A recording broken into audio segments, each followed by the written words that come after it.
Live on DAZN. All right, we're back in Riyadh, Saudi Arabia for something very, very special. You guys know what I'm talking about. The greatest fight card we've ever seen. I am standing on the pink carpet where the fighters are going to make their way onto the greatest stage we've ever seen as well. It kind of makes sense, doesn't it? Greatest fights, greatest stage, greatest fighters. Come on, you know what happens, right? You know what I'm going to do. Grand Arrivals starts right now.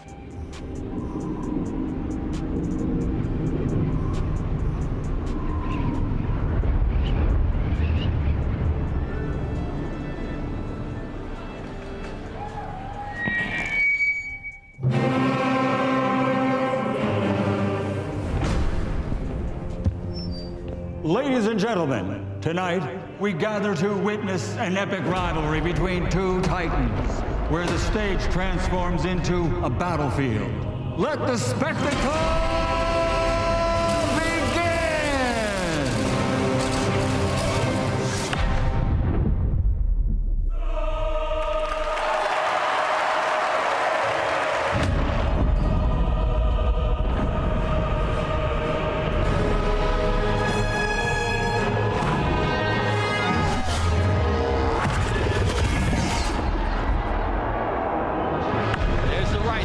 pressure of Beterbiev.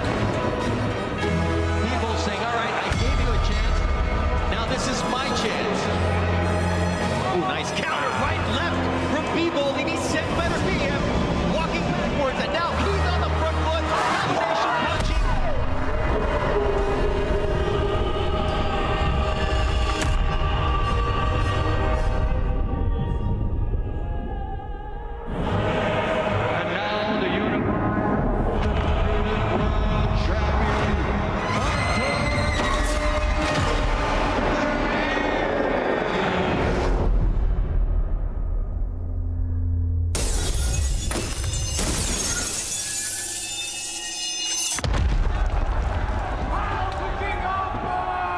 I feel empty. I did not go today. That the result is fair. I think Beterbiev was lucky. Something was hitting him. His judges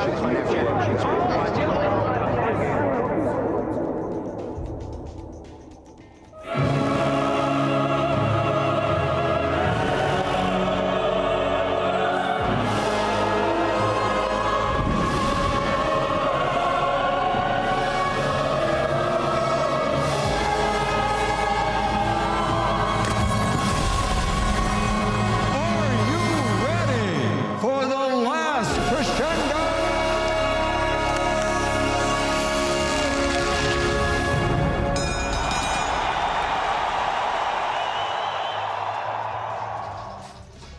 Here we go, back in Riyadh, Saudi Arabia, back at Boulevard City, back for something very, very special. This is the Last Crescendo. This is day one, the Grand Arrivals, and this is the greatest fight card we've ever seen.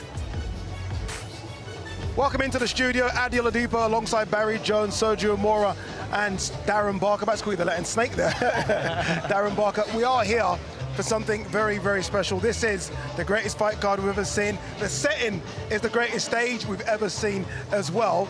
Guys, this is it, isn't it? This is it. We've been waiting for a month, ever since this was announced. Okay, let's get here. We're here now, Darren. Look at that stage. This is spectacular. It's incredible. It really is. I mean, when this was first announced, we just didn't know if it was true. You know, it was one of those pinch yourself moments. Is this actually going to happen? Every single time that we come here, it seems to elevate every single time. And this card that's been assembled is special. It's something that dreams are made of. This is Christmas, your birthday, everything rolled into one. It's fantastic. What a night of boxing we're going to have. A lot of the Riyadh season cards, Sergio, have maybe kind of been fixed on sort of pleasing one sector. So whether it's the Europeans, whether it's the Americans, this seems to be a worldwide event because there's someone from every single region on the card. Not only that, but think about it. I mean, they're all 50-50 fights, and all over the world, like you said, it's an international sport. We're getting champions, we're getting contenders, we're getting everything. I mean, you got to pick one underdog. There's no underdog in this card. This is one of the greatest cards, if not the greatest card ever assembled, guaranteed. Barry, you're the historian amongst us, right? I mean, we've been saying greatest fighter card. We hear it a lot. No, it's true, Barry, you are. Is it that? I mean, are we just kind of caught in the moment? I mean, Don King put on some great cards in the 80s. Is it the greatest fight card ever? There's been plenty of super fights, and there's been super cards, there really has, but you go 2 or 3 fights deep, and then it gets, you know, prospects and things like that. This goes all the way down to the bottom, which just steeps in quality. It's in my lifetime, it's the best card I've seen, stacked of quality. It's an overdose for boxing geeks. It is, and also more than that, it transfers to the casual fan as well, because you've got big heavyweights involved, big names, big American stars. It ticks every single box you want. There's boxers there, classical boxers, punchers, movers, slicksters. I mean, whatever I can just go on forever talking about stuff, but literally, it does everything for everyone. Yeah, and I guess the cherry on top of this cake is the undisputed light heavyweight title fight again between 2 of the best light heavyweights of this generation, arguably 2 of the best light heavyweights of all time, and we're lucky that we get to run it back again straight away. Yeah. And the beauty of this is the first fight was so good. It had a bit of everything. There was drama, there was big punching, there was beautiful fleet-footed movement. There was so much to enjoy about this fight, and there's no doubt in my mind that we're going to have round 13. So much on the line, and look, they just don't seem to like each other, do they? No. And there's obviously respect there. I look at this and I feel they can both do better, which for me is so exciting. Yeah, it was just, I remember saying on the night, what a beautiful fight to watch, because it was a non-stop action, but it was just technically superb. And people think Beterbiev is just a puncher. He's so clever with his footwork, his movement, added with the power and the brutality and the menace that he has, matched by Bivol's just elegance and grace. And you know the beauty of it, Ade, like all 3 of us agree that we felt that Bivol won, but the casual fan, the regular fan, everyone thinks that Beterbiev won because it was so split. Even though Bivol landed the better punches, the cleaner shots, he landed a 50% power punches, it was Beterbiev coming forward, pressuring, looking for the big shots. Everyone thinks a monster is just a monster coming forward, but Bivol was boxing, using the ring, blocking the punches with his gloves. I mean, it was just a beautiful boxing at its absolute best, a sweet science, and that's the reason we're here doing it again. Yeah, and I guess what makes these guys so good and what made it so close is that when you look at the pound-for-pound rankings, and we're going to show you it now, they're both so highly ranked in the pound-for-pound rankings. Look at that, 4 and 5. I mean, you can make an argument. Jesse Bam Rodriguez could say, 1 second, I need to get involved in that conversation. So Canelo as well, but that's how close it is between the 2. I mean, it doesn't get much better than that. 4 versus 5 for the undisputed light heavyweight title, Darren. Incredible. You know, it's a special fight. It really is. I mean, so much on the line, and the contrast in styles, I think for us 4 here is what we love about this fight so much. You know, the bull versus the matador. You're talking about real legacy. Whoever wins this fight will be, well, certainly a big argument as one of the greatest light heavyweights of all time. How much pressure, Sergio, on Bivol to win this? I mean, if you lose back-to-back fights against Artur Beterbiev, look, it doesn't end your career. Obviously, there's so many good challenges out there. Benavidez out there, Morrell's out there, but he's going to desperately want to go 1 apiece. Depends how he loses. I mean, if he loses another close fight, then he could just say, hey, the judges weren't on my favor. The style wasn't just, the style's not there for me. So depends how he loses. Now, it's going to be a one-sided fight, or if there's a knockout, then absolutely that first fight's going to come back and haunt him. But I don't see that happening. It's just so perfectly matched. Like Darren just said, it's a boxer versus a puncher, but you could tell that the boxer is going to want to be more of a puncher because he fell short the second time around. That's what makes it a more beautiful fight. And I think what Sergio said there is a really good point. You know, you'll want to do a little bit more, and you know, that might cause the knockouts, because he might try a little bit too, hold his feet a little bit too long, try and do a little bit too much. And with Beterbiev, you can't give him too many chances. Now, Bivol took a lot of shots quite well, I thought. He rolled a few shots, he sucked a few up, you know, and that was quite impressive. But he felt them. You could see that after he took a shot, he had to go back and re-engage again, you know, reset. And so if he holds his feet too often, trying to be a bit busier, a bit more effective, that could cause his demise. So again, it's another beautiful tactical affair where you have to be aggressive and brave, but you can't make a mistake. And we talk about concentration in fights, it's key. And I said this in the first fight, to keep your concentration for 3 minutes is an impossible task. So you got to hope when you switch off, Beterbiev doesn't switch on. Right, that's a 50-50 fight, no arguments about it. The co-main event could also be argued as a 50-50 fight. Maybe Dubois edges it just, but again, another good one. IBF heavyweight title on the line. Dubois right now is almost a raging bull that would fight anyone, you know, give him a chance against anyone. Joseph Parker could have the right antidote, though, to kind of get rid of him. What a fight. I mean, what a fight. For chief support, it's incredible. And these are two of the in-form heavyweights, you know, out there. These are two fighters that their confidence has been elevated to levels that are unparalleled. You know, it's incredible. The confidence that is coming from Dubois is almost unsettling.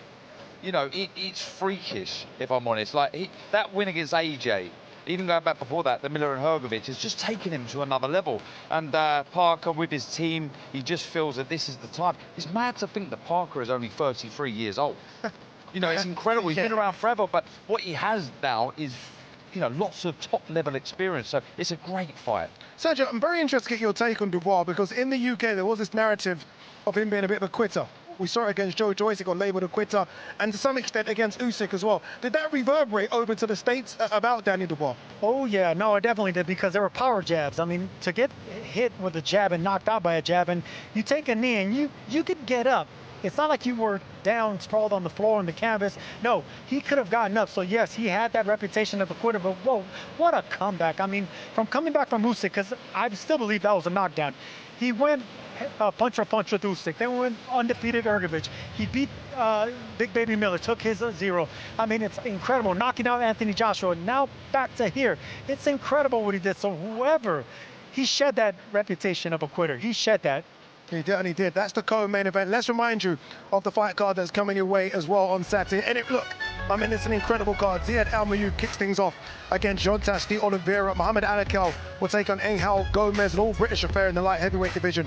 Joshua Buatsi versus former 168-pound Ring Magazine champion Callum Smith. The big boys, Zhili Zhang takes on Agit Kabayel. And then it starts to get really serious.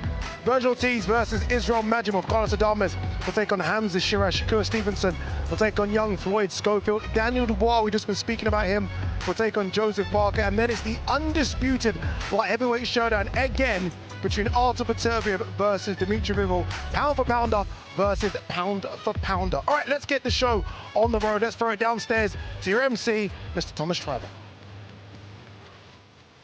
Ladies and gentlemen, welcome to the grand arrivals for the Last Crescendo, a great night of World Championship Boxing to be held this Saturday from A&B Arena in Riyadh, Kingdom of Saudi Arabia. We would first like to thank the Kingdom of Saudi Arabia and the custodian of the two holy mosques, King Salman bin Abdulaziz Al Saud, His Royal Highness the Crown Prince Mohammed bin Salman, and His Excellency Chairman of the General Entertainment Authority, GIA, Turkey, Al Sheikh. This great event is being brought to you by Riyadh Season and the General Entertainment Authority, GIA, with Frank Warren for Queensberry Promotions, Eddie Hearn for Matchroom Boxing, Bob Aram for Top Rank Incorporated, Gold Star Promotions, Oscar De La Hoya's, Golden Boy Promotions, Boxer, World of Boxing, Warriors Boxing, and Sella. Along with their great sponsors, Saudi Tourism Authority, Saudi National Bank, STC, Dr. Suleiman El Habib Medical Group, Saudia Airlines, New Muraba Development Company, Tawuniya, Hunger Station, Lucid Motors, and Al Tanfidi. A big thanks to those great sponsors. It will be shown worldwide and in the UK on DAZN, and also in the UK on TNT Sports Box Office and Sky Sports Box Office. And now, boxing fans, let's get the grand arrivals started. Our Our first fighter competing Saturday in a scheduled 6-round welterweight contest. He is undefeated with 6 wins, 1 draw, 1 win, coming by way of knockout. He hails from right here, Riyadh, Kingdom of Saudi Arabia. Here is Ziad Zizo Al-Mayyouf.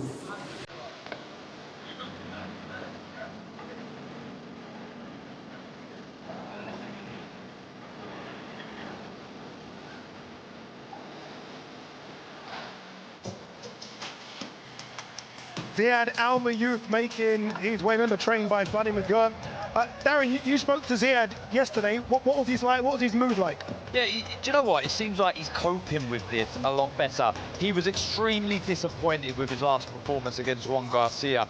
Felt, you know, he was struggling to deal with the pressure, and that translated into his performance. But speaking to him yesterday, he just seemed as if he's changed his outlook on everything. Yes, there is a huge responsibility in kind of flying the flag for Saudi Arabian boxing, but he's now seeing it as an honor.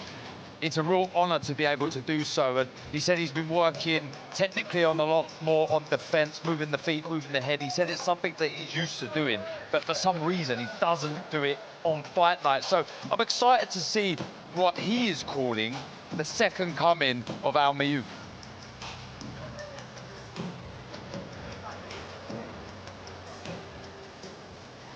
Well, Ziad, welcome back to Saudi Arabia. A little bit chillier now than last time we saw you here. How does it feel to be back? You know, a superhero returns, and when I'm in Saudi Arabia, I just feel like I'm a superhero. I can't wait to put my cape on and rise up to that occasion, rise up to the pressure again and again and again Saturday night. You took a draw your last time out here in Saudi Arabia. What did you learn from that experience? Not what I liked to happen, but exactly what I needed to happen. And we only find that out later on. You know, our biggest problem is when we try to find solutions for something that happened today, a month later. But I learned that to trust the process, I needed that draw. I needed what I'm gonna pick up from it. And then we fix the problems and we go from there. But you will see a calmer, more composed Zizo, one that will represent the kingdom, one that will represent not only a city or a state, but a whole side of the world, in the Arab world, humbly and gratefully. And you know, it's all thanks to the custodian of the 2 holy mosques, King Salman, and His Royal Highness the Crown Prince Mohammed bin Salman, for their vision in Vision 2030 that has inspired me and so many other like me, the youth and the talents, and also not the support of His Excellency Turki al-Sheikh, but his adoption, his complete adoption of me and supporting me and backing me, giving me the opportunity to shine and represent the kingdom. Appreciate it, Zizo. Good luck this week. Thank you, Chris. Guys.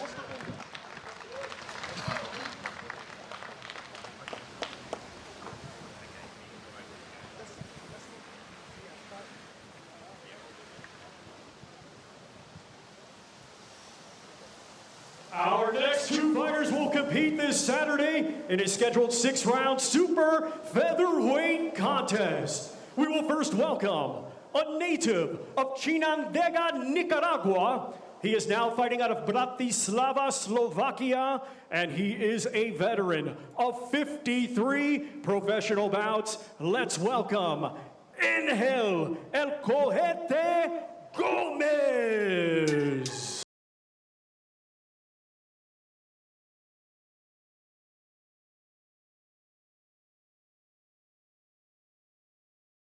Thomas Schreiber there say he's a veteran of 53 fights. What he didn't say was he lost 42 of those.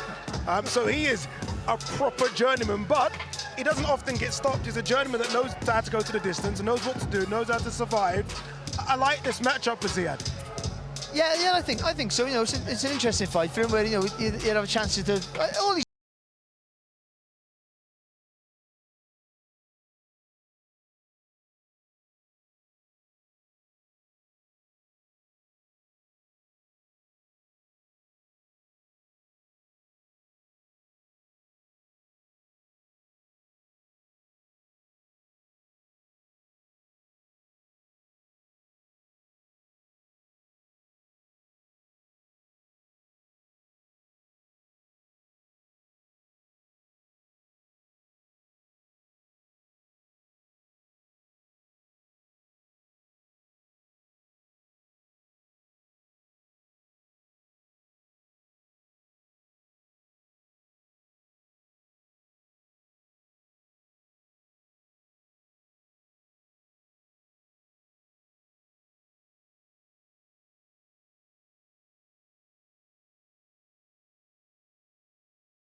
as well by Paul Smith.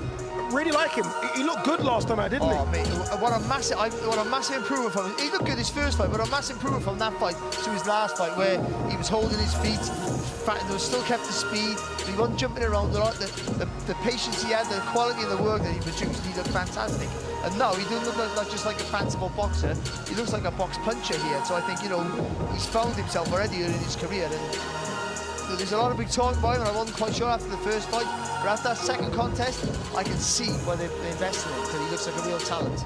Didn't really talk much, did he, Darren, the first time we spoke to him? He seemed very nervous. Now you speak to him, seems quite confident, seems to kind of just take things in his stride. I'm with Barry. I mean, the rate of improvement from that first fight was frightening. The spite, the aggression, and the boxing ability was on point. Very impressive. Mohammed, welcome back. What are you looking to show on Saturday night? I've worked so hard for this, and I'm a very skillful performance, hopefully. What kind of performance should we be looking for? How would you describe yourself to as a fighter to people who haven't seen you yet? I'm just going to outbox him and, just outbox him. Tremendous card that you're on here, deep from top to bottom. How does it feel to be part of a card like this? Yeah, I'm thankful and grateful. Everyone that made this possible, especially His Excellency, and I'm very honored. Appreciate it, Mohammed. Good luck. Thank you.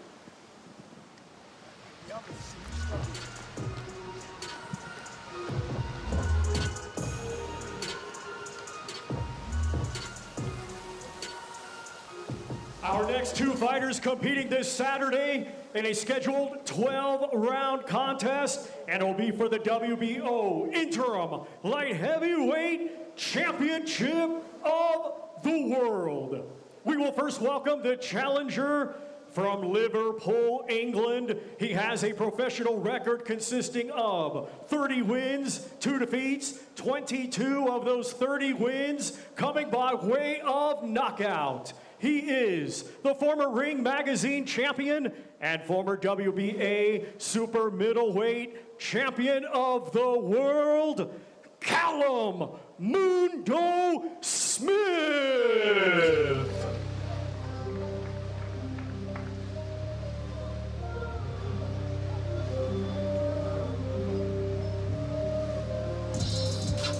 Here comes Mundo, here comes the start of what is an incredible card. I can't believe Callum Smith versus Joshua Buatsi. And no disrespect to Alakal Ziad, but this is the start of the real card. I can't believe Callum Smith is walking first. This is a former ring recognized #1 at 168 pounds. Sergio, he challenged Artur Beterbiev for his crown. This is a great showdown. This is to kick things off. This man can fight, and if he gets his confidence back, and that means him throwing his hook, because he throws the straight punches really well, but I think he's more of a hooker against Buatsi. Buatsi's a straight arm puncher. He likes going for the knockout with that right hand, good body puncher. I think Callum, if he catches him in between the shots and believes in his confidence, believes in himself, or what made him one of the best super middleweights in the world, this is going to be a tricky fight, and I favor him. You know what, Barry? I have to admit, after the Artur Beterbiev fight, we didn't hear anything from Callum Smith. I actually thought he was considering retirement. And all of a sudden, he appears on a matchroom card before the bell, which is quite strange for a guy of his stature. And now he's here.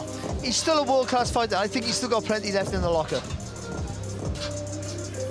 Well, Callum, you shook the rust off in that last fight, right back into a big one this Saturday. How are you feeling about this fight? Yeah, feeling good. It's a fight I like. It's a big opportunity for myself to put myself closer to where I want to be, and that's a 2-weight world champion. Came up short against Artur Beterbiev last year, but what did you learn from an experience like that?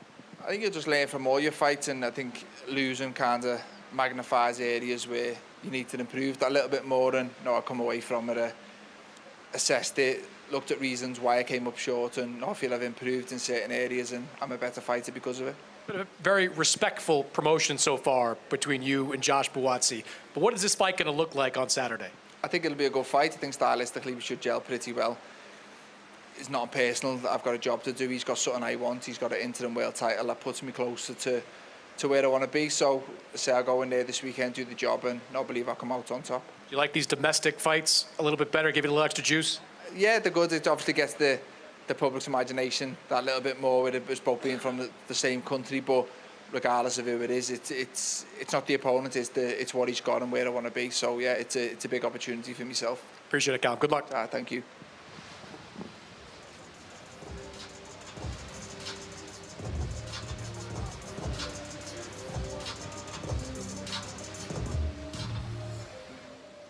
And now let's welcome the defending champion from London, England, a 2016 Olympic bronze medalist, now undefeated as a professional with 19 wins. 13 of those 19 wins coming by way of knockout. He is the reigning and defending WBO interim light heavyweight champion of the world, Joshua Buatsi.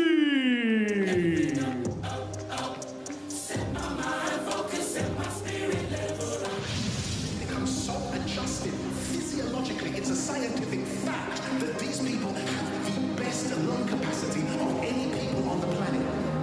Darren, the more I think about this fight, the more you kind of watch their last few fights, the more I get excited about this fight. It's strange, it's a domestic dust-up that we didn't really ask for. We've been asking for Buatsi versus Yard, but all of a sudden, this could be better. This could be a fantastic scrap. This is brilliant matchmaking. It's fantastic, it really is. And do you know what's exciting about Joshua Buatsi is I don't think we've seen the best of him yet. I think there's levels still to come from this man. He came through his last fight, which you'd have to say was an acid test against a bitter rival. They didn't like each other, him and Willie Hutchinson, but he looked good in that performance. But I still, as I say, think there's more to come from Buatsi, and that is exciting. Fantastic fight, fantastic matchmaking. Barry, more to come, or do we just keep saying that about Buatsi? I feel like we've been saying that in the last 5 fights. Yeah, we have, but I do think there's more in him. There's more energy in his work, and with that, I think he'd be a much better fighter for it. Well, Josh, you've been looking for a big fight for a long time. This feels like a pretty big one. How are you feeling going into Saturday? Feeling good, man. Happy to be fighting in Saudi Arabia, and a lot's on the line, so I'm looking forward to it. You've been coming up the ranks with Callum over the years. Did it ever occur to you over that time that, hey, this might be a guy that I'll fight someday? Only when the contract was signed, yeah. What do you think this fight's going to look like? One that I win. However it looks, I'll come on top. I was asking Callum, you know, you guys have been very respectful of each other over the course of the last couple of months, but what is the fight going to look like in the ring? How good stylistically do you think this fight is? Yeah, it's a style that should gel. Whatever style I have to provide to win, that's what I'm going to do. You think this puts you one step closer to that full world title? It definitely should, 100%. Good luck, Josh. Thank you.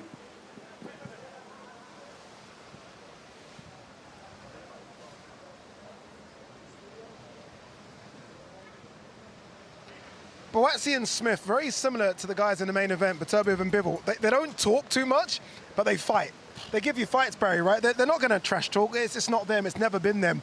But you know, come Saturday night, they're going to throw hands. Yeah, they will. You know, certainly Callum Smith, you know, because as Sergio was alluding to, you know, he's a long guy who shoots through straight, but he likes to throw the uppercut, he likes to throw the hook, he likes to fight close range. I think that was all. That's a praise and also a criticism at times. He doesn't lose his attributes. And I think for Buatsi, he's done nothing wrong. But like as Dad has been saying as well, there's always something more. You think there's more energy, like he almost needs a rocket up his backside just to get a bit more out of him.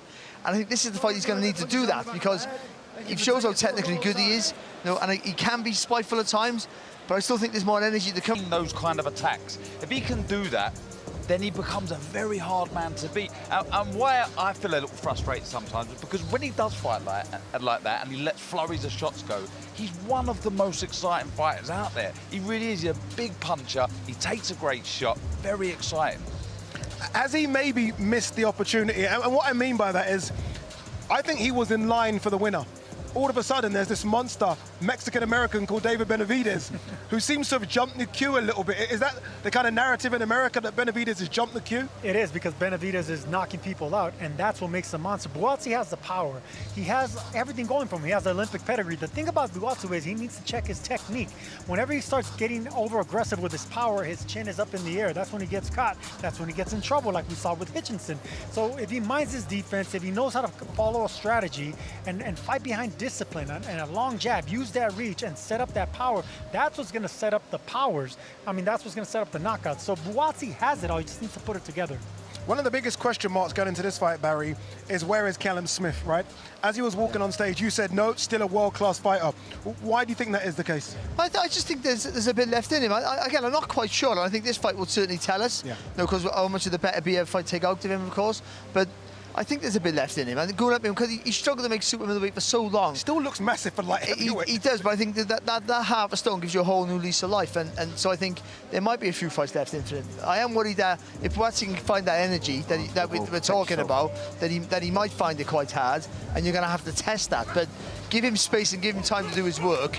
He's shown how good he is technically, and he's also shown at light heavyweight his power is better than it was at super middleweight. He loves that left hook, doesn't he? Up top or to the body. Yeah, he doubles it up. He's got a fantastic check, counter left hook. He really is. This was a tune-up fight. This was getting the ring rust off, getting back under the bright lights, boxed on before the bell, and was happy to do so.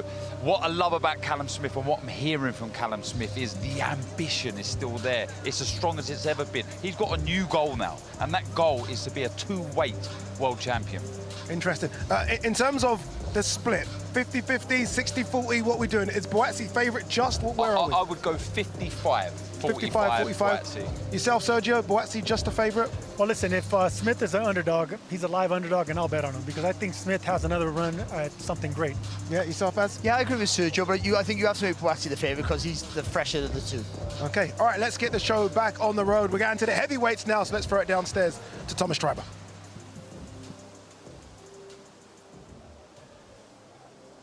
Our next two fighters competing this Saturday in a scheduled 12-round contest. It will be for the vacant WBC interim heavyweight championship of the world. We will first welcome, coming to us from Bochum, Germany. He brings an undefeated record with 25 wins, 17 of those 25 wins coming by way of knockout. He is the undefeated former two-time EBU European champion and the #1 ranked contender by the WBC. Here is Agit Kabayel.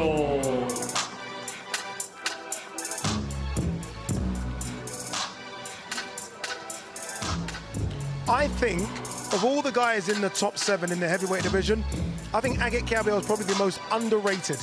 Like every time he wins one, there's an asterisk. Last time out, Frank Sanchez might have been injured. Arslanbek Makhmudov was never that good. He's beaten everyone that's put in front of him, yet he's still the outsider looking in. Yeah, yes, and it's funny really because he does nothing fantastic, but everything good. And he has a really good engine on him as well. So I think that's what Makhmudov certainly struggled with, and I think he's tough and he takes a good shot. So he ticks a lot of boxes for a heavyweight, but he doesn't look like he has that crazy one-punch Dubois power, and I think that's why people are not thinking he's a real sexy fighter to get on board with. But he's one of the fighters who's benefited the most from this Riyadh season. I think with the 2 really good wins and this win, if he can get a win on Saturday, that elevates his career beyond even his wildest dreams. Is that what it is? Is that he's good at everything but not excellent at anything? Is that Agit Kabayel? I think that's fair. And do you know what? I have him a favourite going into this fight. You have him a favourite? I do. Ooh. Well, Agit, we have not seen you back here since you beat Frank Sanchez last May. How does it feel to be back in Riyadh and back in the ring? Yeah, I'm happy that I'm here, I'm ready for the next challenge. Let's go. Your next challenge is a pretty big one. Zheli Zhang, a big man, a southpaw, a big punch. What do you have to do to beat him? Yeah, we'll see on Saturday, We have a good game plan for him. On Saturday, we'll see. And, yeah, let's go. You've been the underdog or close to the underdog in your last couple of fights, probably the underdog again coming to this one. Do you like being the underdog? Yes, of course, I like it. We see on Saturday, the underdog shocks the world again. Interim title on the line for this fight, but does that mean something to you? It's a small title, small world title, but after the small white title, maybe come the big world title. Good luck, Agit. Thank you.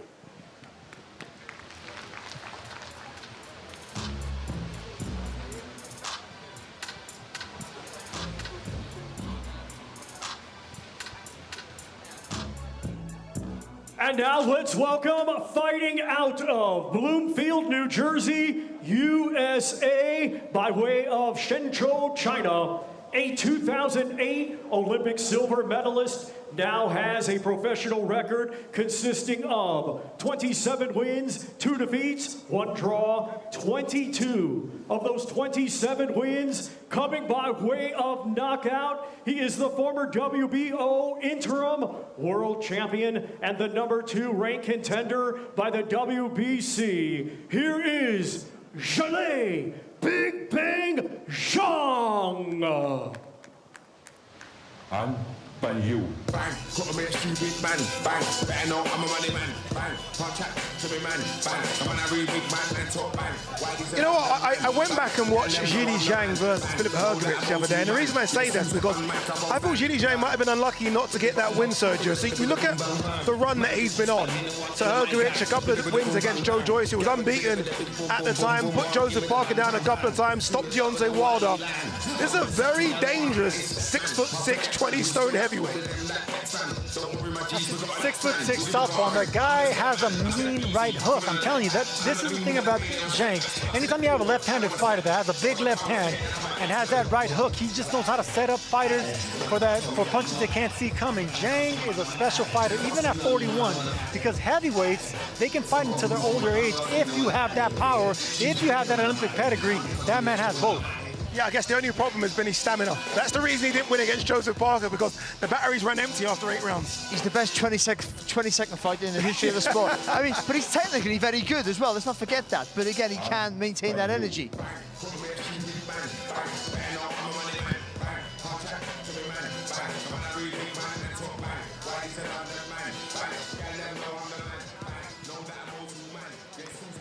Well, Zhale, first, is that your own personal theme song?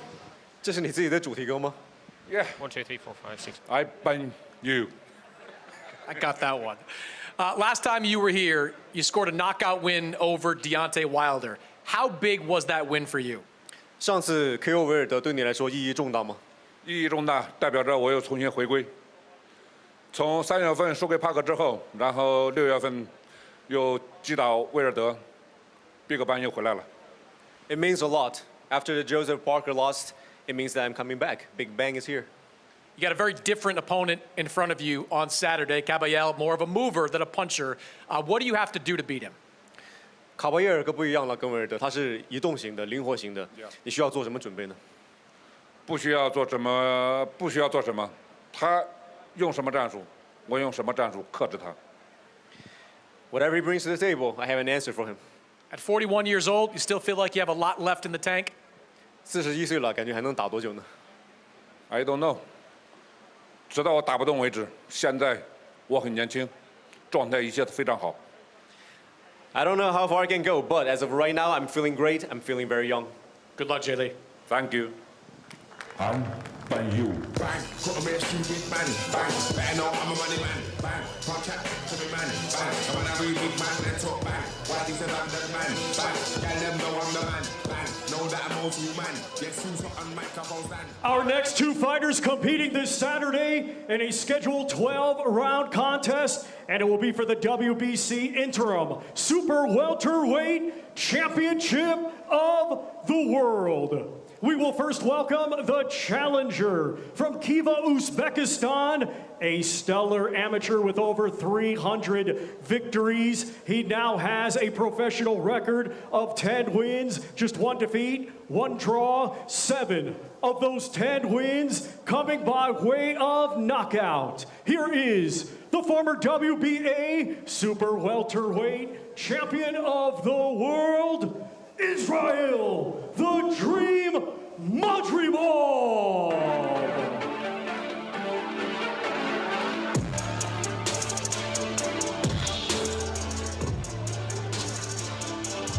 I always struggle with the 154-pound rankings because we haven't seen them all get in the ring against each other. But I can't see many people beating Israel Madrimov. But I think he's that special. And I think he surprised a lot of people just how good he was against Terence Crawford. I think he surprised Crawford as to how good he was. Yeah, and do you know what? I think, having spoke to him yesterday, I think he surprised himself as well. Yeah. You know, he's a very good fighter. He can do a bit of everything. And his stock rose in defeat to Crawford, that's for sure. He takes a lot of confidence away from that defeat, and so he should. contrasting styles. He can do a bit of everything. We see against Kurbanov how spiteful and how aggressive he can be and what a big puncher he is.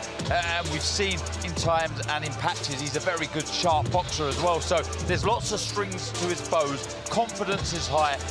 Good future for this young man. Barry, very quickly, what's his biggest attribute? I think his brain, you know, I think his balance is really good, but I think the way he thinks things and he leads you on to it, he does all that with using his brain, trying to time you. Well, Israel, welcome back. Last time we saw you in Los Angeles, you lost a very competitive fight against Terence Crawford. What did you learn from that experience? Последний раз мы тебя видели в Лос-Анджелесе в очень конкурентном бою с Теренсом Кроуфордом. Чему ты научился в этом бою? Assalamu alaikum wa rahmatullahi wa barakatuh. You know, I'm happy to be here because here my second home is here. Muslim brothers, very comfortable here. You know, after Crawford, I learned more experience, you know.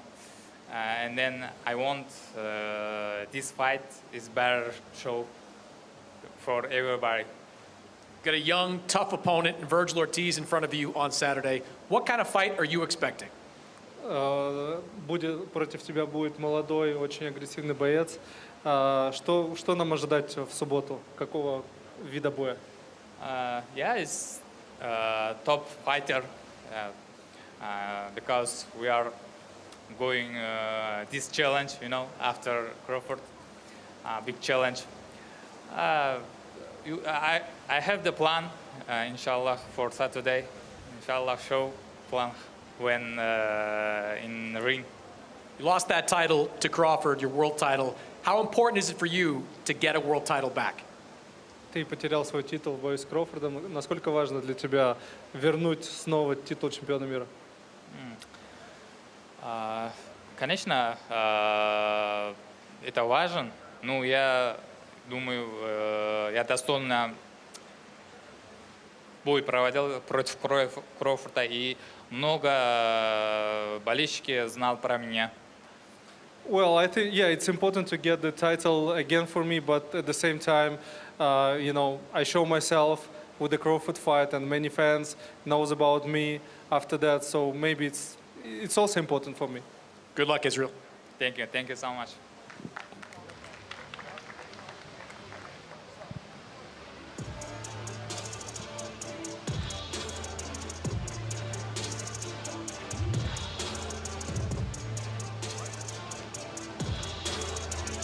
And now let's welcome the defending champion from Grand Prairie, Texas, USA. He is undefeated with 22 wins. 21 of those 22 wins come by way of knockout. Here is the reigning and defending WBC interim super welterweight champion of the world, Virgil Ortiz Jr.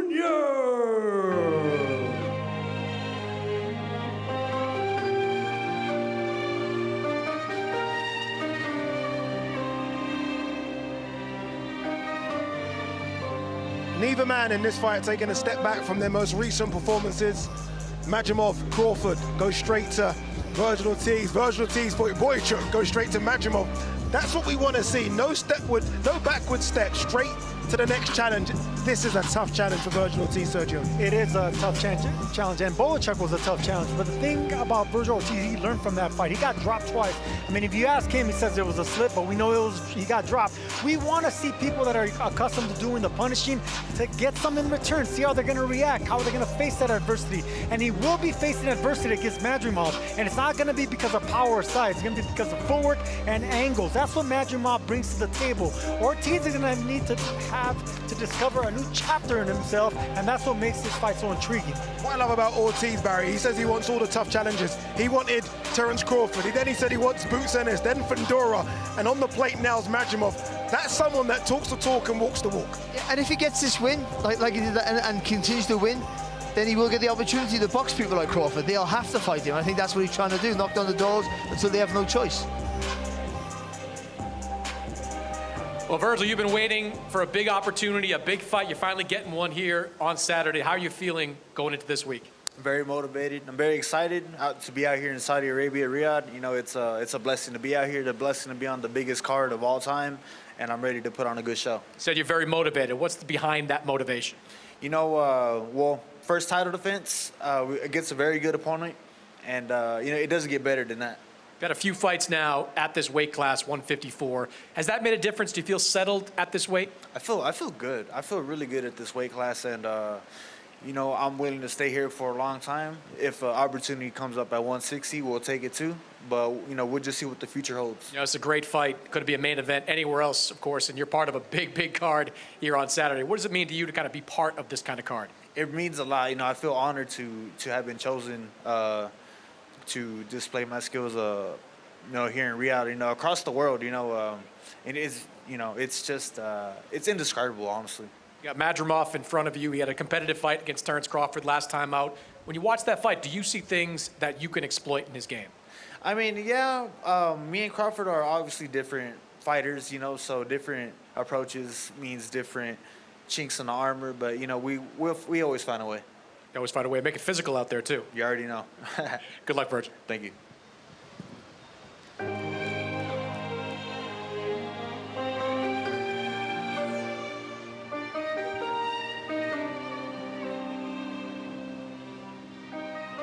I really can't tell you how excited I am for that fight. Virgil Ortiz versus Israel Madrimov. We've seen half of the fighters on this card. This is it. Joshua Buatsi versus Callum Smith. Zhili Zhang versus Agit Kabayel. And Virgil Ortiz Jr. versus Israel Madrimov. That there, I mean, we could stop there and it'll be the greatest fight card we've ever seen. But we've still got so much more. Let's Thomas Treiber introduce the next fighters. Our next two fighters competing this Saturday in a scheduled 12-round contest, and it will be for the WBC Middleweight Championship of the World. Let's first welcome the challenger from Ilford, Essex, England. He brings an undefeated record with 21 wins, 17 of those 21 wins coming by way of knockout. He is the undefeated former EBU European, Commonwealth, and WBC silver champion, and the #1 ranked contender by the WBC. Here is Hamza Shiraz. I'll ride for my brother, put my life on the line for my brother. Go jail and do time for my brother, cause that's my brother. I'll go to war for my brother. I'll light up the block for my brother. Be wrong and strong for my brother, cause that's my... I've always felt that you can rush fighters to world title fights, right? Just because of, okay, they've got the talent, let's push them, and they're not ready.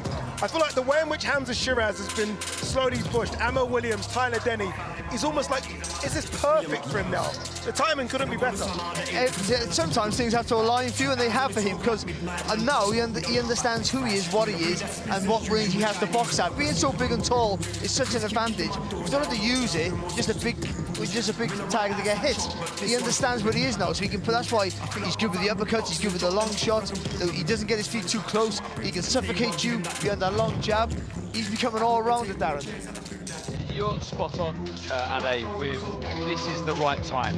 He's shown he's leveled better than the opponents he's faced already, but now he's stepping up 2 levels, but there could be a better time. Shows so much promise, he's got so much to like. A very, very good fight. This is a very good fight.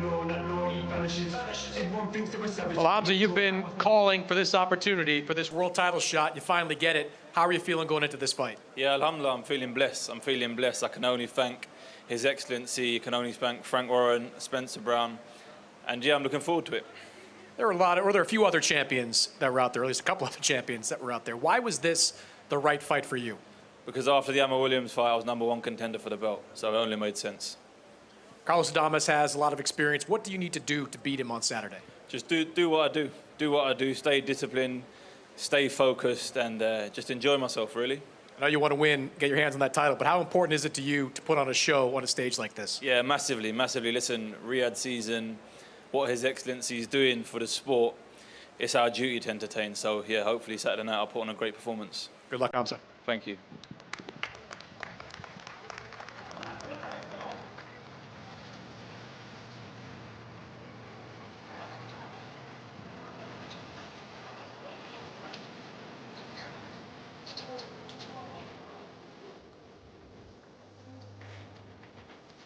And now let's welcome the defending champion from Elías Piña in la República Dominicana. He has a professional record of 24 wins, just one defeat. 18 of those 24 wins coming by way of knockout. He is the reigning and defending WBC middleweight champion of the world, Carlos El Caballo Bronco Adames.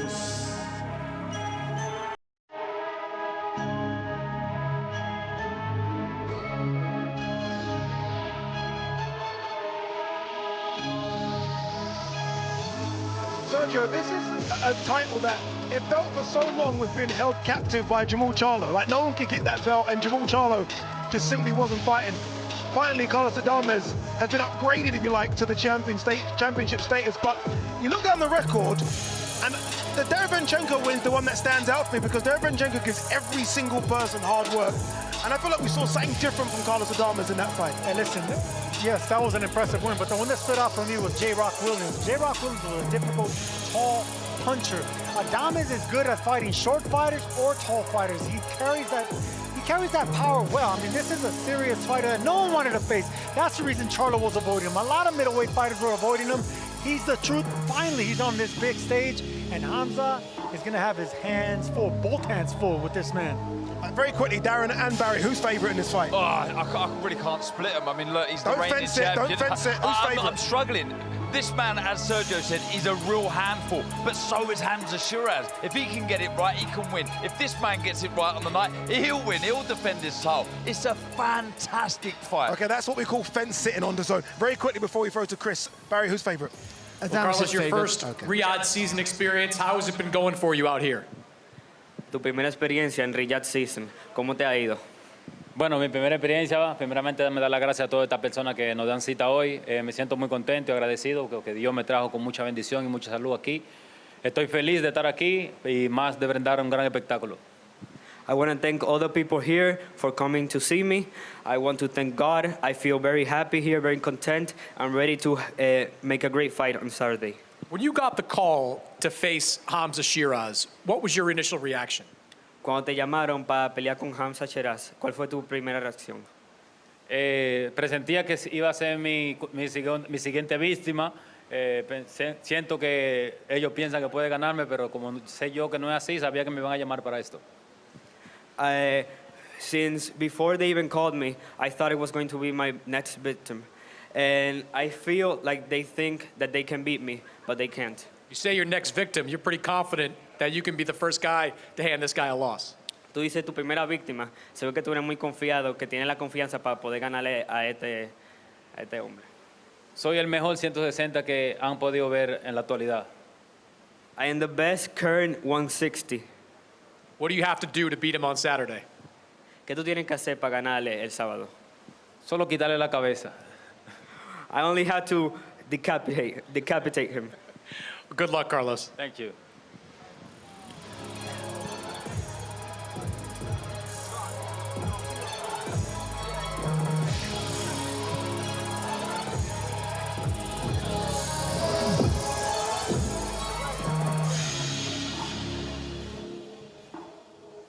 Ladies and gentlemen, it will be a battle of the undefeated 12 rounds scheduled for the WBC Lightweight Championship of the World. It will be the challenger, Floyd Kid Austin Schofield, challenging the defending champion from Brick City, Newark, New Jersey, USA.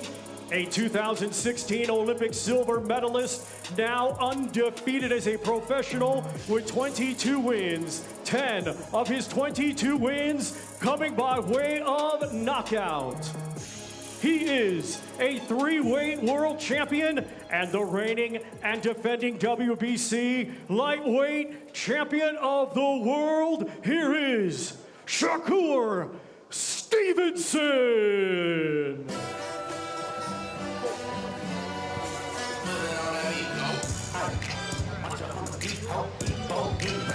Yeah, but Kendrick Lamar, you've won me over immediately. Immediately.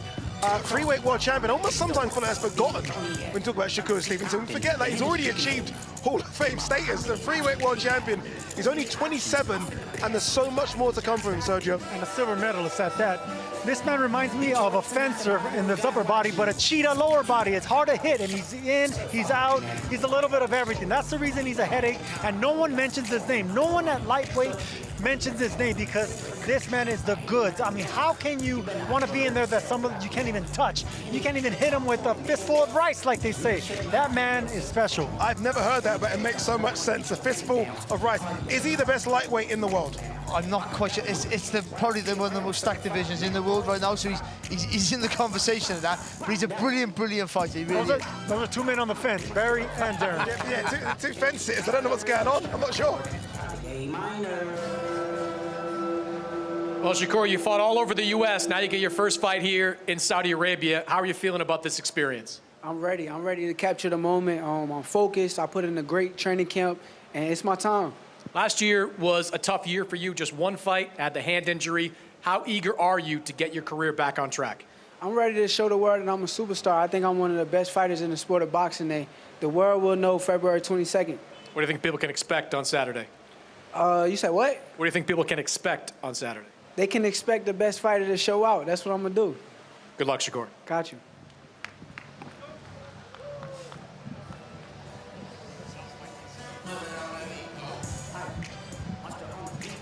He said it, one of the best fighters in the world, and he is that. I think he's a fantastic talent. He's got fantastic people around him. Terence Crawford around him, Andre Ward around him, Floyd Mayweather now around him as well. He's got the best advisors, and so far unbeaten, Sergio. I mean, it's going to take a lot to beat Shakur Stevenson. I mean, you named the three wise men of boxing right there.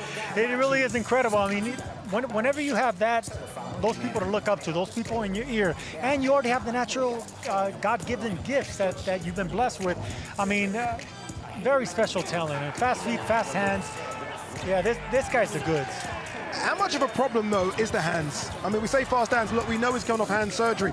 I saw him yesterday, I interviewed him. I said, let me look at your hands, and they look bad. The hands look bad. How much of a problem is that, Darren? Well, they're your tools. They are your tools, and if your tools are broken, then you're going to struggle. But this man, as Sergio said, is a very, very tough man to beat. Good luck trying to upset this apple cart. The hand speed, the know-how, the ring IQ is so good. And I'll tell you another thing. He doesn't do it often, but when he opts to sit in the pocket and let uppercuts go and keep his hands high, he's a joy to watch. Barry, I'm going to give you another chance.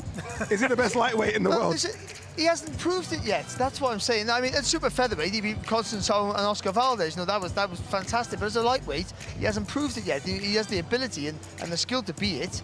But they got to fight each other. I think that's the next weight division to go to, where they forced to unify, because there's some great talent there. But to say who's the best is until they fight. It's a good point. They've got to fight each other. We haven't seen it. Fingers crossed. We can see all of them compete in a Riyadh season event coming soon. All right, let's throw it back downstairs to Thomas Treiber.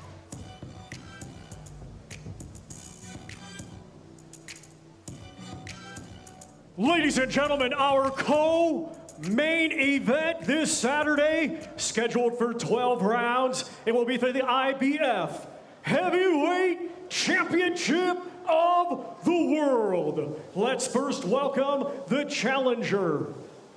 From South Auckland, New Zealand, he has a professional record of 35 wins, 3 defeats, 23 of those 35 wins coming by way of knockout. He is the former WBO heavyweight champion of the world, Lupe Soliai La'auli Ale Maliatoa, a.k.a. Joseph Parker.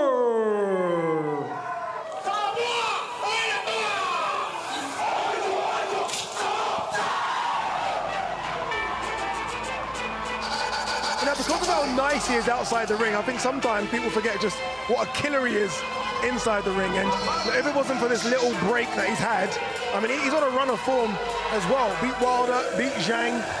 He isn't the same Joseph Parker that fought Joe Joyce. He's completely transformed. Yeah, 100%. This man is full of confidence. I've spent a lot of time actually with Parker. I've interviewed him a few times, and he surprises me every time with how happy he is, how content he is, but on the flip side, how hungry he is.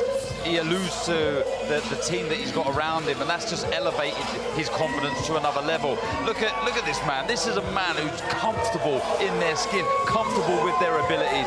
Tremendous fighter. So confident. Not many people are skipping on the stage, Barry.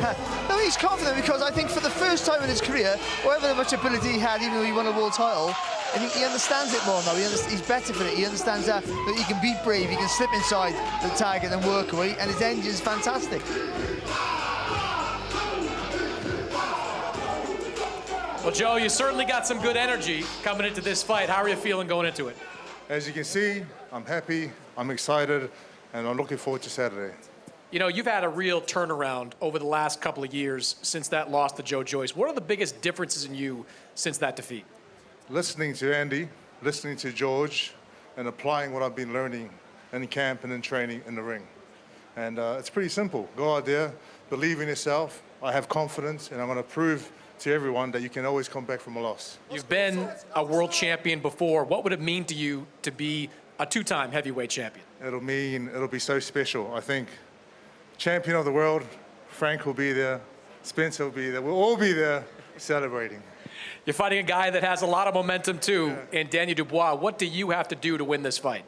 I have to be me. I have to focus on me, go out there, execute this game plan that Andy Lee has put in place, and become champion of the world. Good luck, Joe. Thank you very much.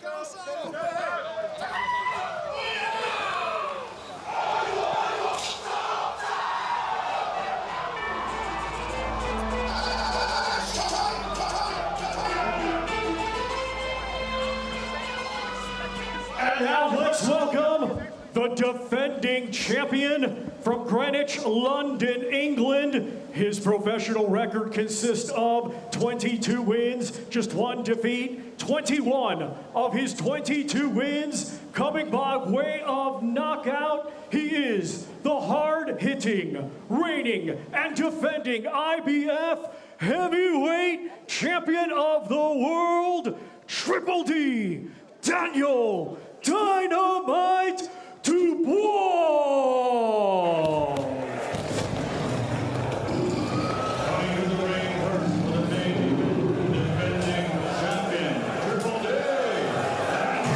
Simply the most confident heavyweight in the world. I mean, you got a fight lined up against Joseph Parker, you get in the ring to confront Alexander Usyk. That's the confidence levels he's got right now, Barry, and rightly so when you've had the run that he's had. Yeah, he's got that arrogance of a guy who's a massive puncher and a guy who just believes he can beat anyone who's put in front of him. And I think the turnaround for him, and not so much physically, which is not at all physically, he's always been a specimen, but I think mentally, psychologically, in him, from a frail character, let's be honest, to a man now who thinks he can walk through walls from the first round to the 12th round, he's happy to have a war. I think the way he bullied Anthony Joshua, beating him is one thing, the way he bullied him was quite phenomenal. Sergio, how shocked were you with that AJ performance? I'm very shocked. But here's the thing, I picked that to happen on air, on his own card. I said Dubois going to beat this man. I just think Anthony Joshua was shaken. The chin wasn't the same, and he's been stopped. That man has one of the biggest right hands in boxing. Well, Daniel, Joe had a lot of confidence as he stood the stage right here. What's your confidence level right now coming into this fight? You know, I'm flying. I feel really confident, ready to go now, ready to, talking's done, let's go to work. You've been on a roll as of late, from the Jarrell Miller win all the way up to the win over AJ that secured you that heavyweight title. What are the biggest differences in you over these last few fights? I don't know, man. It's just the support behind me, my dad, my team, Frank Warren and all of that, just supporting me and just having an ambition and goals, and we haven't stopped, we haven't given up, and we're here now. Joe's been on a roll of late, too. He's picked up some big wins over the last couple of years. What kind of fight are you expecting from him? I'm expecting just war. I'm ready to fight. You know, whatever happens, I'm ready to go through him and, put him to sleep. Go for the next one. I'm hungry. You got a lot of knockouts over a lot of good guys over the last year or so. You think you can knock Joseph Parker out? I'm not making no predictions, but I'm ready to fight. Good luck, Daniel. Thank you.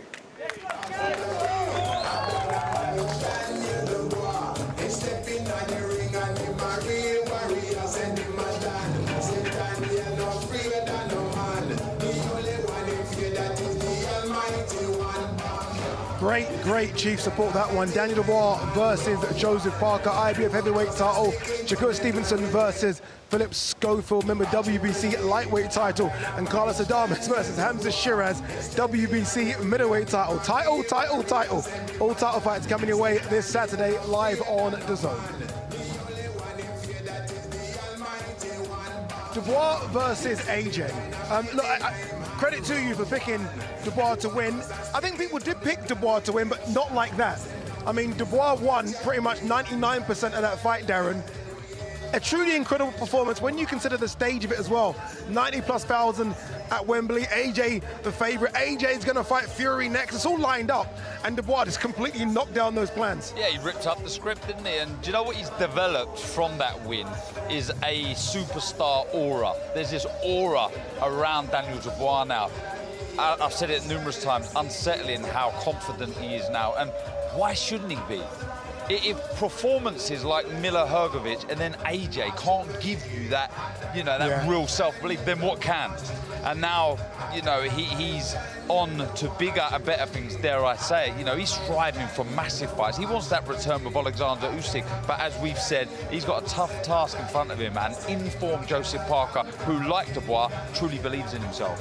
He's in a situation, Barry, isn't he, where you look at the heavyweight landscape, and look, we don't know what Fury's doing, but let's just play the argument that Fury has retired. Alexander Usyk, 38. Martin Bakodi's in his 30s, Dillian Whyte, Chisora, all in their 30s, late 30s. He's the young gun that could almost have this division for a few years. Potentially could, yeah, if they will retire, or he can get them out of the way now while they're at the twilight of their careers, of course. Well, just go back to what Darren said about him with the confidence.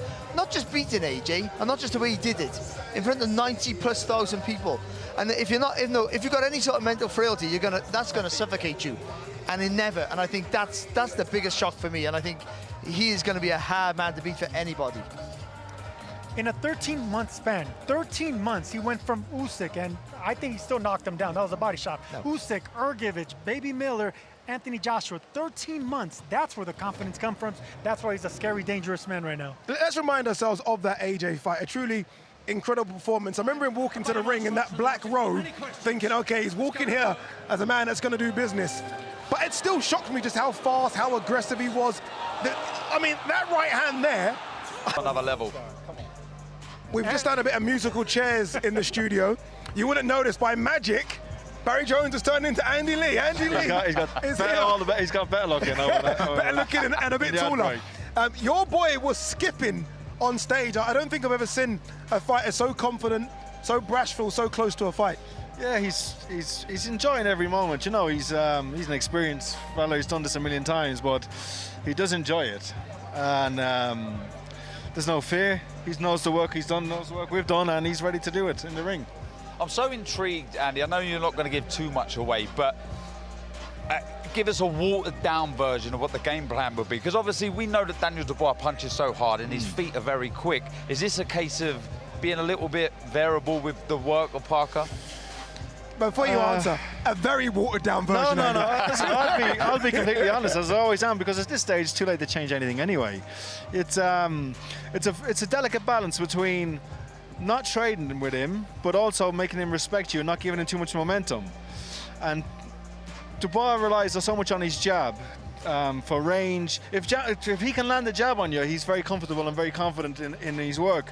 But if you start to miss the jab and use the jab against him, take the jab away, he'll become a little bit insecure. And I think it'll take a while for him to figure out. I think he has to jab. He has to start most of the attacks with a jab because that's just how he's programmed. I don't see him as a fighter who will work it out as he goes. I think he's programmed to fight a certain way, and that's how he's going to fight. I can see Dubois he's talking about and how he trains and what he's going to try and steamroll Joseph, try and start very aggressive, very fast early on, and try to put a dent in Joseph. So again, Joseph's going to have to make him respect his power and use that jab against him. Use his strongest asset and make it his biggest weakness. I always remember the Deontay Wilder performance just because I feel people in hindsight maybe don't give it the respect they should because of where Wilder is now. Going into that fight, it was a done deal that Wilder was going to fight AJ. And everyone was like, what the hell is Joseph Parker doing fighting Deontay Wilder? You're very confident in that fight against a fast puncher. I say that because Dubois, again, is a fast puncher. So you've been in there with someone that arguably hits harder than Daniel Dubois, and you took that fire versus fire fight. Yeah. And ultimately, you have to be yourself. You know, I think, well, we could go on the bike for the first 4 rounds and move and try to be negative, but you still might end up getting caught with a big punch because this guy can't punch. So I think Joseph has to be fight his fight, be true to himself and his style. Yeah, he certainly has. Andy, the face-off was great viewing, and there's something you said there. You said he will revert to type. Do you think there's still quit in Daniel Dubois? It was just causing trouble. Frank Warren said, all right, lads, we all like each other, but we got to sell the fight, so talk up. And I said, okay. But then when I did talk up, he was like, shut up. But no. He, I don't, listen, if he's ever going to quit, it was the Miller fight, wasn't it? You know, and then he took serious stick in the Herkovich fight, but he came through. But the thing is, in both of those fights, he was able to land his punches. And I think as long as he's able to touch you, he has a level of where he's comfortable and security. I think if you start to make him miss, like maybe in the Usyk fight, and take that jab away, that's when he'll start to have those moments of doubts and trying to program and trying to figure out why he's not landing it. He takes a long time. I don't know. He takes a long time to reorganize Dubois. Big men hate to miss. I think that's going to be the game plan. And the fact that Joseph Parker fought I think he fought Joyce very well. He was hitting good body shots. If he could bring that strategy into this a little bit and not get hit with the big shots, dig the body, get angles, I think he's going to be just fine because he throws a great overhand right. Overhand right's going to be landing against Danny Dubois. I think that's going to be the money punch. Will you come in the corner with us? No. I'm a big fan of yours as a fighter. I never wanted to fight you. No. I'm a bigger fan of you as a trainer. That's not what he said 10 seconds ago. Well, I want to know, first of all, really about who won the golf, though. Who won the golf? Who won the golf? Oh, Darren seems to be the winner of all these golf. I'm getting a rematch tomorrow. It's becoming too easy. Sergio, Andy, I've got like 30 seconds before I have to throw back to Thomas. Look, middleweight, big middleweight title fight. How do you think that plays out? Hamza Shiraz, Carlos Adames? Oh, I think it's a tough fight to call. I think Adames is, like, since Shiraz is the fighter in the ascendancy with a lot of, I think we're not recency bias, but we're geographical bias because he's from our neck of the woods and we've seen such great performances. This Adames is a hell of a fighter. You'd know him, Sergio. He's very tough, very aggressive. It's going to come down to how Shiraz takes a punch. If he could take a punch, then I could see him beating Adames, but I think Adames is a favorite. Oh, I like it. All right, let's go down to Thomas Schreiber because now it's the main event time.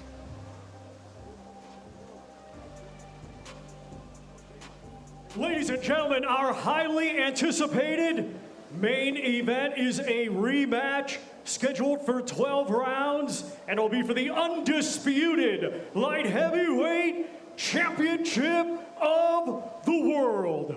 Let's first welcome the challenger. His professional record, 23 wins, just 1 defeat, 12 wins coming by way of knockout. He is the former unified light heavyweight champion of the world, Dmitry Bivol.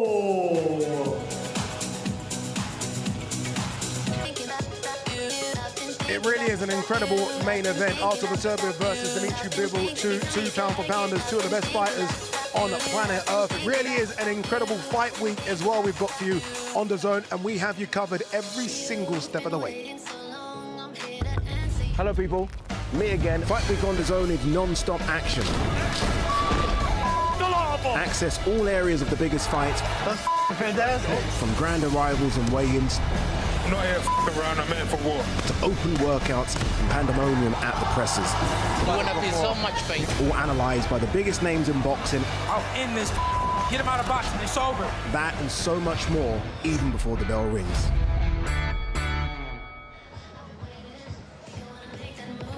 Yeah, busy fight week here on DAZN. Boulevard City looks magnificent as well, doesn't it? Tomorrow is the media workouts. Gets underway 6 p.m. GMT, 1 p.m.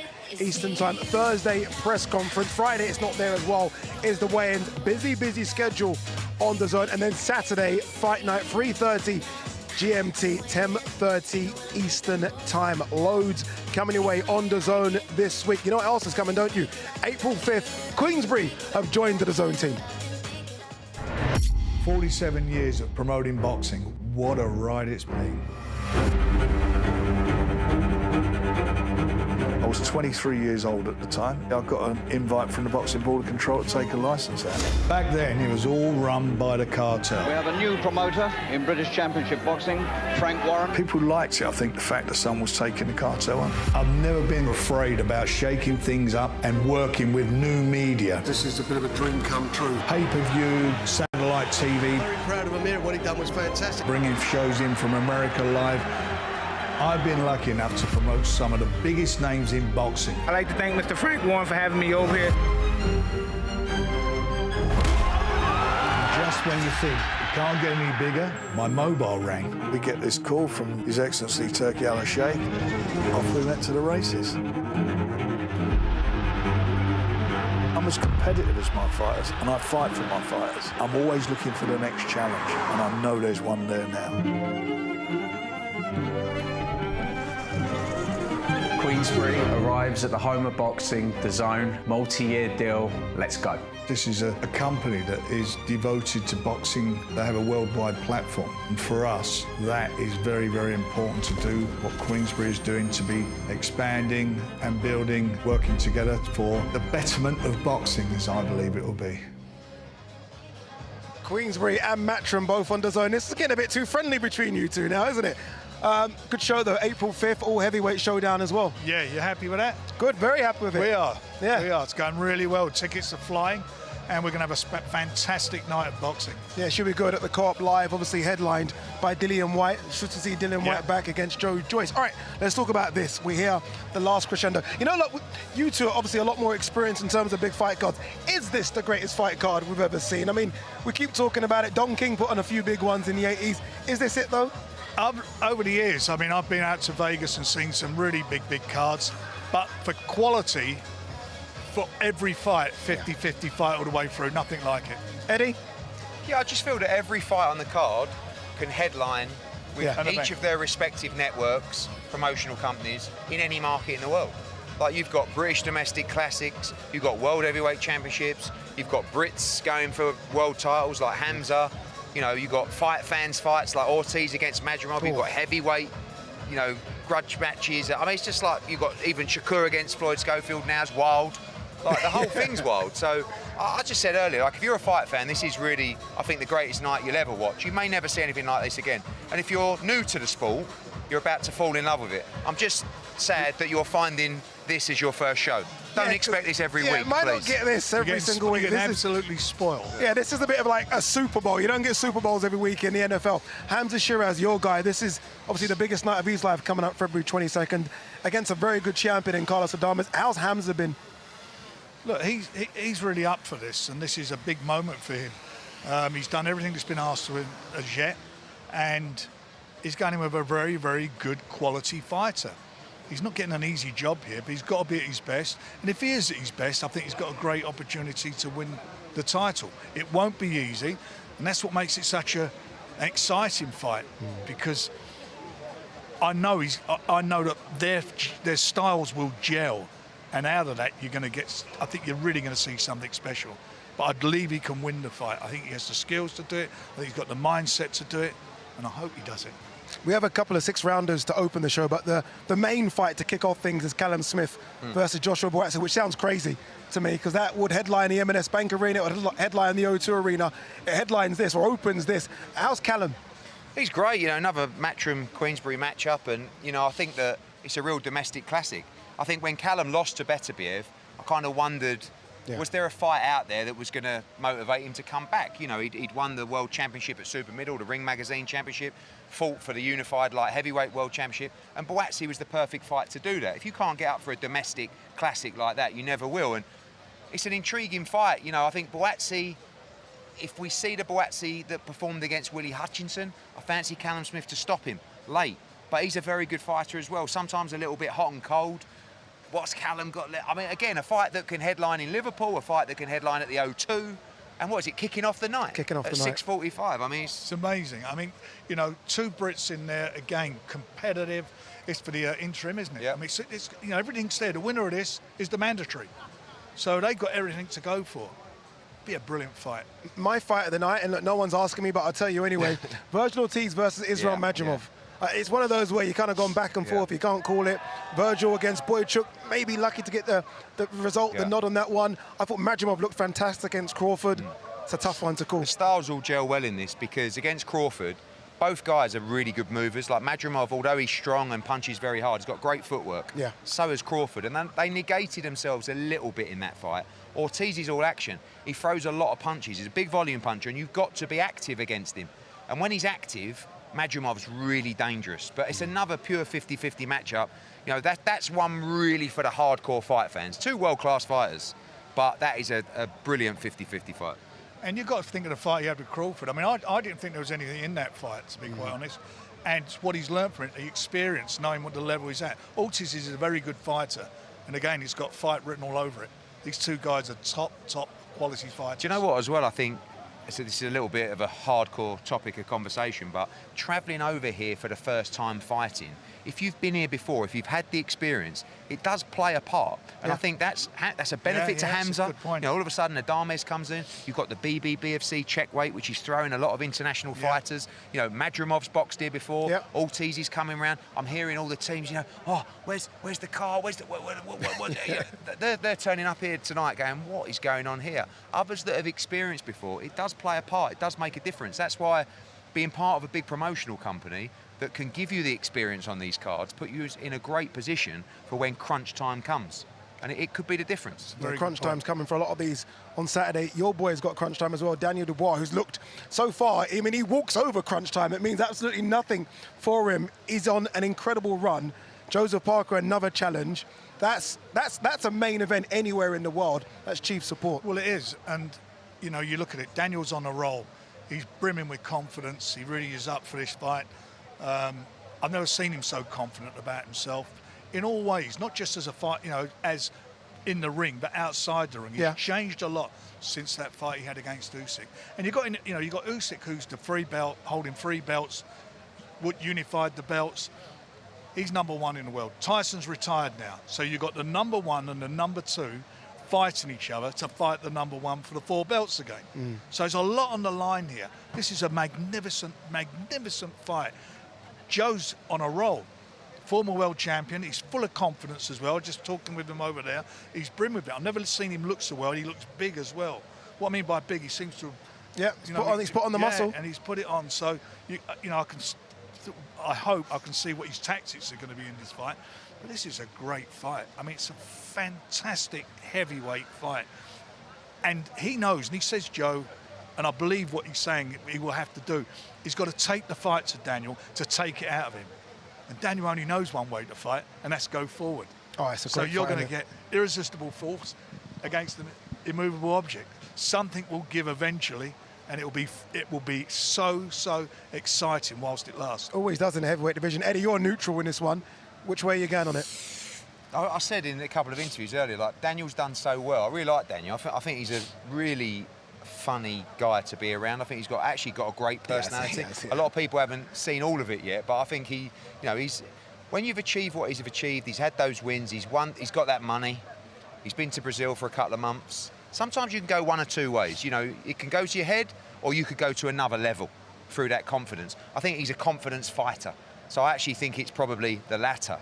Joe could not be in a better place with a better timing in terms of where he is in his life right now. He's got everything perfect. So it's the best Joe Parker against probably the best Daniel Dubois. Correct. And I do think it's a 50-50 fight. I favour Dubois for the first half of the fight, and then I think Parker can come on in the second half. But a confident Daniel Dubois is a very dangerous Daniel Dubois. The only chink that he had in his armour was his ability to get through those tough moments. And now he's done that. On a couple of occasions. Yeah, exactly. He's earned his stripes, and he may win with ease on Saturday night, or he may get beat. If he catches you, if he catches you, no matter who you are, you are in trouble. He can punch. I think he's the hardest punching heavyweight in the division. Speak to anybody who he fights, I think he is. No, he can crack. My only worry was someone said, "What are you going to do with all the money?" He said he really wants to buy a helicopter. Apparently, I heard him say. So, it's an interesting purchase. Interesting purchase. Interesting purchase. All right, the main event. Look, the first fight was semi-controversial. The first fight was fantastic. Two styles that we knew were going to gel well. We go again, and what I love about Riyadh season, we go again straight away. Yeah. No fights in between, go again straight away. 133 days later. Your boy, you were very upset post-fight. You calmed down a little bit. Only a little bit. You calmed down just a little bit. How was Bivol? Do you know what? He hasn't even, you know, people keep asking him, do you think you won the first fight? He goes, it's not up to me, I'm not me. So I've watched it back. I still had him winning. It was a close fight. I don't think he closed the fight very well. He let Beterbiev come back in the championship rounds. I still thought he won the fight. It's interesting when he says he wasn't 100% last time, Bivol. I don't know, you know, I'm not that close where I'm in with him day in, day out in camp, but if he wasn't 100%, and he is this time, I fancy our chances. It's another 50-50 fight. It's how the two adapt. I do think Beterbiev's going to start faster this time around because it took him 10 rounds to start to get hold of Dmitry Bivol because he boxed so perfectly well. You know, is that going to suit Bivol if Beterbiev comes out faster, makes more mistakes? The key is to keep working. You know, I felt after 9 rounds, he was a mile ahead and he probably lost 10, 11, 12. He can't afford to finish like that again. And you know, who's the fast turnaround going to suit? People say, oh, Beterbiev's getting on. You know, yeah, but maybe the fast turnaround's better than sitting out for 6 months. You know? Maybe. Someone might have had a niggle going into the first. You never really know.